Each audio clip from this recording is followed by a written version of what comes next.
Welcome to the Bus Shop. My name's Andy Biggs and this is a short preview presentation video on this used Plaxton Panther coach now available for sale. So commencing with the vehicle exterior, we have registration number NU13 UPZ, but with this being an ex-Ministry of Defence operated vehicle, it will need re-registering with the DVLA and a new plate assigned. To confirm, it's a Plaxton Panther 2 on a Volvo B9R Euro 5 chassis, 12.8 metre body length. So we start with the exterior condition. Near side front light cluster to begin with. You can see we've got some damage just on the lower edge, which follows round to the bottom of the front pillar. And then as we move upwards, you see the near side mirror. The casing is lightly damaged in terms of scratches and scuffs, but the arm itself is missing 3 out of the 4 cappings, which will need replacing. Entry door, generally acceptable for year of vehicle, some tarnish into the rubber, but no significant or notable damage. So come round to the front wheel arch, we've got some light impact damage just on the bottom lower edge, but other than that, general wear and tear until we get towards the rear part of it, where you can see we've been caught here and it just follows a bit of a scratch and a scuff into locker number 1. The access flap above has got some minor damage and you can see some tape residue that's been on at some point. Also a scratch on the stretch panel just above to the right of it, but that aside, the balance of the stretch panel and glass on the near side all appears to be in reasonable order.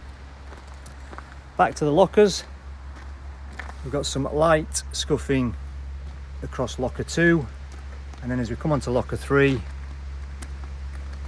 again light scuffing across the bottom edge, but as we come to the rear arch, that then becomes a bit more of a dent and a scrape. Coming over to the rear section of that wheel arch, that all looks to be in reasonable order, as does the access panel that follows. And then the radiator cover, again, nothing other than general wear and tear to be seen on that one. Round to the rear bumper corner on the near side, some very, very light damage towards the bottom, scratches and wear and tear. And then as we go up, you'll see the top dome scuffed but not damaged. Rear glass looks good, reversing camera looks okay. Rear dome on the offside also looks good. As we come down, across the upper engine bay, access cover looks to be fine. But as we come down to the lower one, there are unfortunately some signs of damage. So you can see some cracking across the bottom, a bit more of a severe crack at this right hand side. Coming around to the offside rear light cluster, you can clearly see it's had some impact, which has been covered up with gaffer tape at this moment in time, so that probably needs a more significant repair. The rear access panel, light scuffing only. Middle panel and glass looks good. Emergency door, generally good apart from the usual paint blistering around the black edging.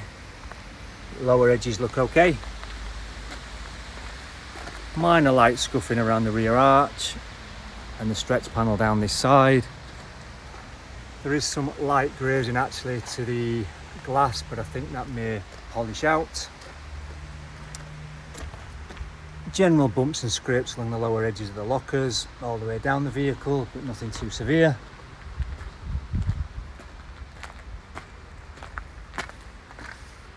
Very, very light damage just on the wheel arch edge there.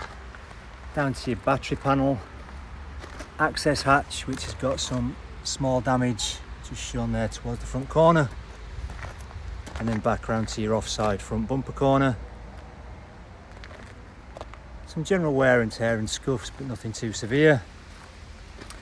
We've possibly got a little bit of damage around the number plate housing area, as you can see just along this lower edge. Stepping away in a closer look at the screen.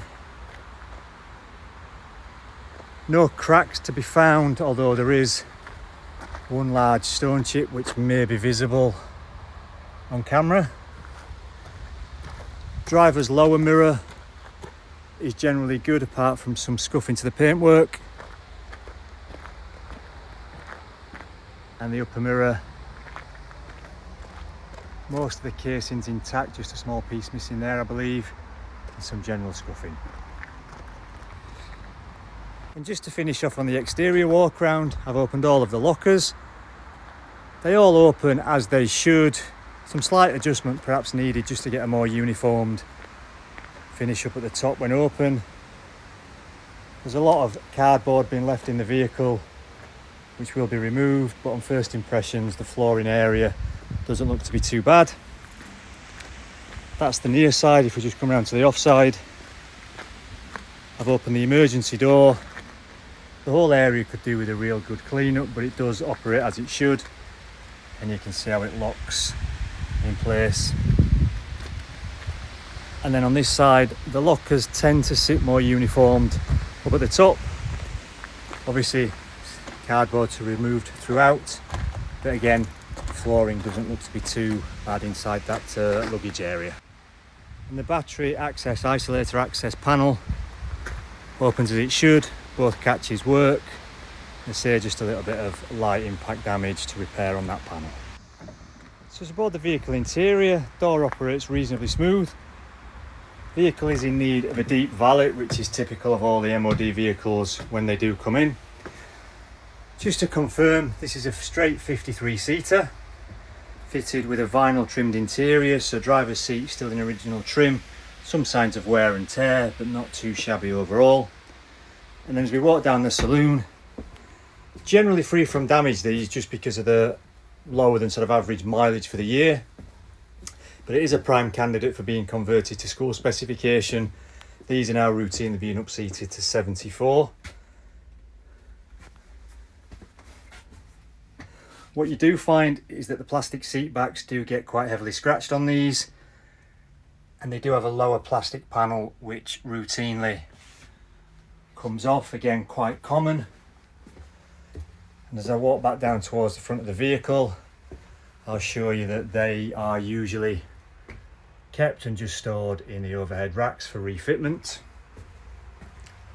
Coming down to the driver's cab area,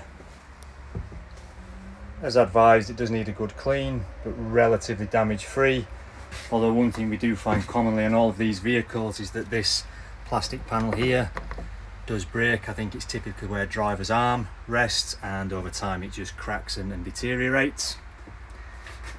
Fitted with a reverse camera, radio and air conditioning, which I'll show you the functionality later on in the video. So I'll just start the vehicle up, let it go through its checks.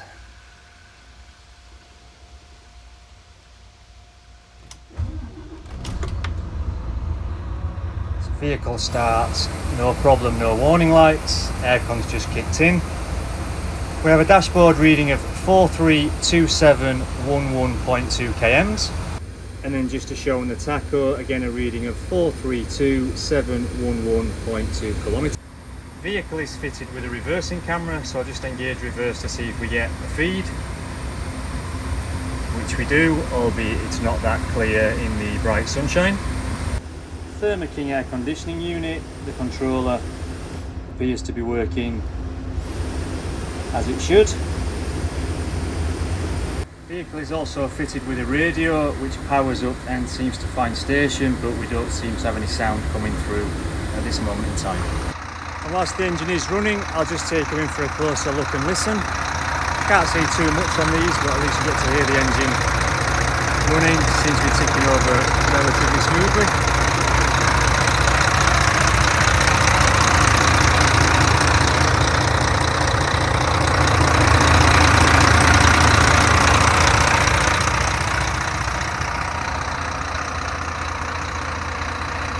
Thank you for watching this short preview presentation video. If you'd like more information on this vehicle, please do get in contact. My direct number is 07800 999 545. Or you can email me andrew@bus-shop.co.uk. Thanks for watching.